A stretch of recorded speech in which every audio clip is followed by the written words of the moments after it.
tal, queridos hermanos de Recatólico.Alexis Rivero? Bienvenidos a este nuevo video. Hoy voy a hacer una reflexión y respuestas a las declaraciones recientes de Fernando Casanova, quien ha expresado públicamente su decisión de dejar la Iglesia Católica Romana. Mi intención no es generar polémica, sino ofrecer una respuesta respetuosa y clara a sus argumentos, para que aquellos que están buscando la verdad puedan tener una visión más completa de estos temas. Vamos a analizar punto por punto sus afirmaciones y ver cómo se sostienen frente a la doctrina católica y la historia. Suscríbanse al canal, denle me gusta y compartan el video para que YouTube recomiende estas respuestas para que todos los católicos también tengan el otro punto de vista, ¿verdad? Sobre la obligación de creer todo lo que enseña el magisterio. Fernando Casanova sostiene que para ser católico es necesario creer todo lo que enseña el magisterio y que esta obligación le resulta inaceptable. Sin embargo, hay que entender que la fe católica es una fe de comunión. La Iglesia, como cuerpo de Cristo, enseña que lo que ha recibido de los apóstoles bajo la guía del Espíritu Santo, los católicos confían en esta guía, porque Cristo mismo prometió que el Espíritu de verdad estaría con su Iglesia hasta el final de los tiempos. Eso se lo ve en Juan 16:13. Eso es palabra de Dios. El magisterio no impone creencias arbitrarias, sino que custodia y explica el depósito de la fe revelado por Dios. Esta fe no es algo que uno pueda elegir según su conveniencia, sino una respuesta al llamado de Dios a vivir en comunión con Él y su Iglesia. Es comprensible que haya cuestiones que puedan ser difíciles de aceptar, pero el verdadero desafío de la fe es confiar en la enseñanza de la Iglesia que ha sido iluminada por el Espíritu Santo a lo largo de los siglos. ¿Ustedes se creen que los apóstoles en capítulo 6, que voy a estar compartiendo también el capítulo 6 sobre la Eucaristía, texto por texto, lo vamos a estar viendo, así que suscríbanse al canal para no perderse ese video? ¿Ustedes creen que al final, cuando Pedro le dice, Señor, ¿a quién iremos?, que Jesús le dice, ustedes también se quieren ir? Y eso nos dice a todos los católicos, incluso Fernando Casanova. Ustedes también se quieren ir. Y Pedro dice, Señor, ¿a quién iremos? ¿Ustedes se creen que Pedro entendió, comprendió lo que estaba sucediendo? No, no entendió, al igual que él no entiende cosas del magisterio. ¿Pero qué le dijo Cristo? Bueno, entonces andá a la iglesia que te convenga, separate de mí, andá, saltá a la barca de Juan, a la barca de José, o quédate en tu barca, Pedro, porque acá nos ha de entender. Cristo lo miró y dice, ¿ustedes también se quieren ir? No, Señor, ¿a quién iremos? Solo tú tienes palabras de vida eterna. No dice que Pedro entendió.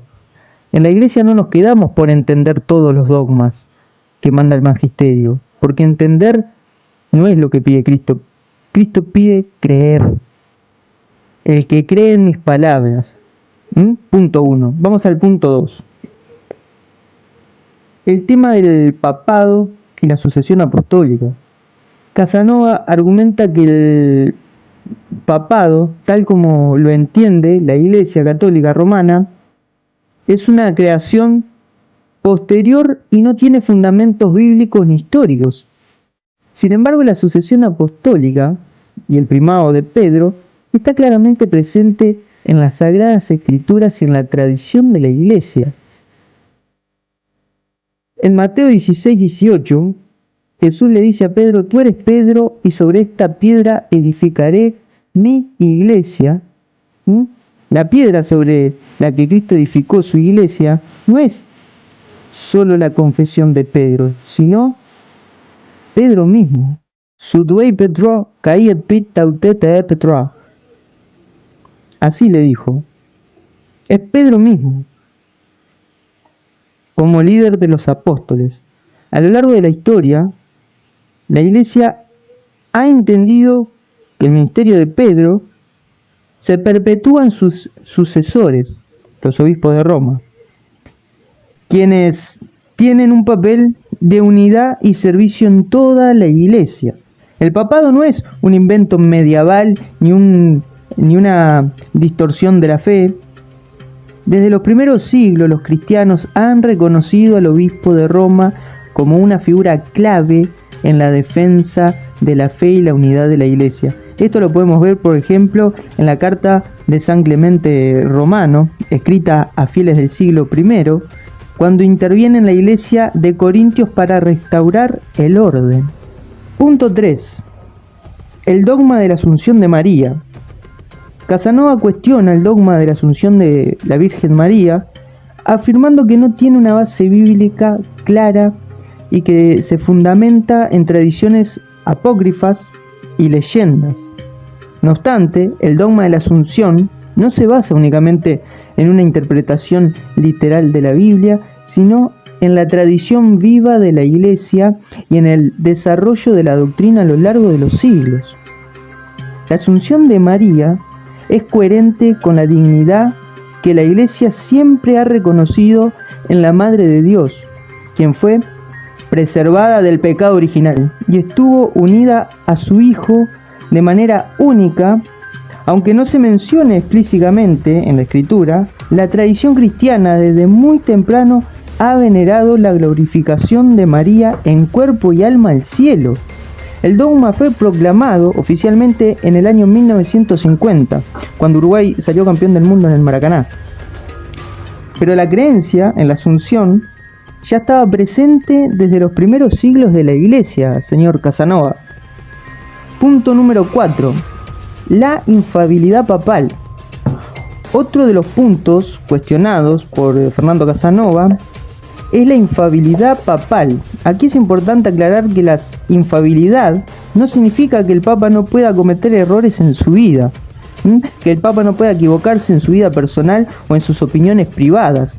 No dice la impecabilidad papal, dice la infalibilidad papal.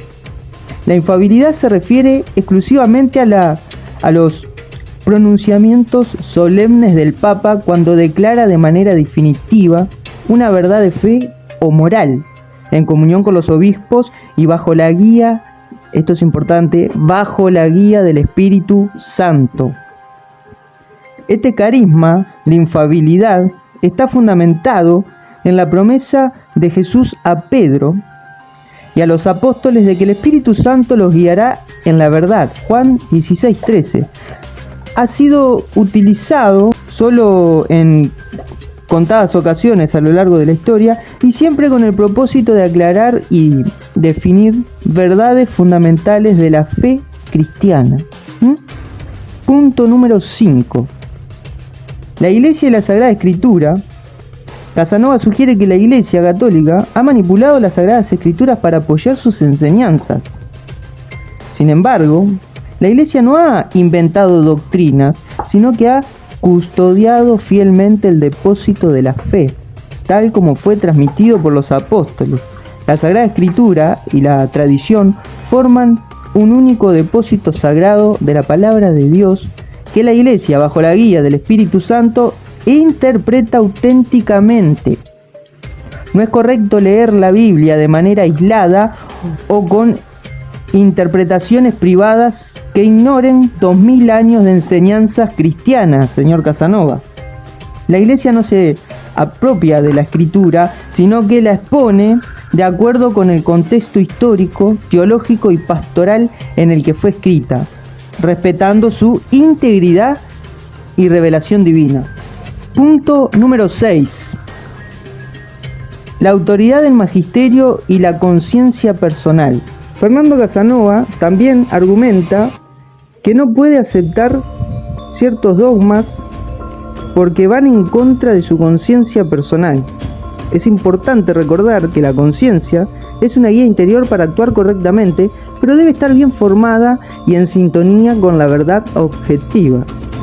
La Iglesia ayuda a formar la conciencia de los fieles mediante su enseñanza para que podamos discernir correctamente entre el bien y el mal. Actuar de acuerdo con la conciencia es esencial, pero esa conciencia no debe ser independiente de la verdad revelada por Dios. Como dijo San Juan Pablo II, la libertad de conciencia no significa la libertad de una verdad objetiva. Punto número 7. el tema de que la Iglesia del Vaticano no es más antigua que otras iglesias, el señor Casanova también sugiere que la Iglesia Católica Romana no es la más antigua y que otras iglesias como las orientales tienen más legitimidad. Sin embargo, no se trata de una competencia de antigüedad. La Iglesia Católica no afirma que su existencia física en el Vaticano sea la más antigua, sino que es la misma comunidad fundada por Cristo sobre Pedro. El hecho de que otras comunidades cristianas orientales sean también antiguas no invalida la continuidad de la Iglesia Católica. La primacía de Roma, como sede de Pedro, ha sido reconocida por la tradición cristiana desde los primeros siglos, tanto en Oriente como en Occidente. Esta primacía no se basa en un poder imperial, sino en el ministerio del servicio y unidad que el Papa ejerce en la Iglesia Universal. En conclusión, los argumentos de Fernando Casanova, aunque bien intencionados, no reflejan de manera adecuada la doctrina y la historia de la Iglesia Católica, la sucesión apostólica, el papado, la interpretación de las Escrituras, el papel de María, la autoridad del magisterio y la primacía de Roma, son pilares fundamentales de la fe católica que tienen un sólido respaldo bíblico y teológico. Eso tiene que quedar claro a Casanova, y fíjense en cómo los defensores de que hablaban tanto de las dos iglesias que se están armando, una falsa y otra verdadera, están queriendo construir una falsa iglesia con argumentos insólidos, vamos a decir. Bueno, gracias por acompañarme en esta reflexión. Espero que este análisis haya sido útil para aclarar algunos puntos y profundizar en las riquezas de nuestra fe. Si tienen preguntas o si tienen comentarios, no duden en dejarlos en la sección de comentarios. Yo siempre voy a estar respondiendo todos los comentarios. Y quizás más adelante haga otro tipo de reflexiones sobre estas declaraciones de Fernando Casanova. Pero ya el pueblo católico tiene lo que estaba buscando, tiene las declaraciones de Fernando Casanova, que está en contra de la Iglesia Romana, lo que significa que está en contra de la jerarquía, en contra del Papa, y por más argumentos y vueltas que le dé al asunto, desertó de la barca de Pedro. Por ende, es un llamado a los católicos: oren por él para que sepa discernir, pero ya saben que no está en comunión con la Iglesia de Cristo, que es un solo cuerpo, una sola cabeza, un solo bautismo, un solo espíritu. ¿Se entiende? Entonces, católicos, más aclaraciones de la que hizo el señor Fernando Casanova, no esperen. Ya está todo dicho. Están ustedes si quieren seguirlo, si quieren seguir sus enseñanzas. Eso está en todos ustedes. Queda en su conciencia. Así como el Señor usa su conciencia, usen ustedes la conciencia de seguir a una persona que está declaradamente fuera de la comunión del cuerpo de Cristo. Nos vemos en la próxima en recatólica.net.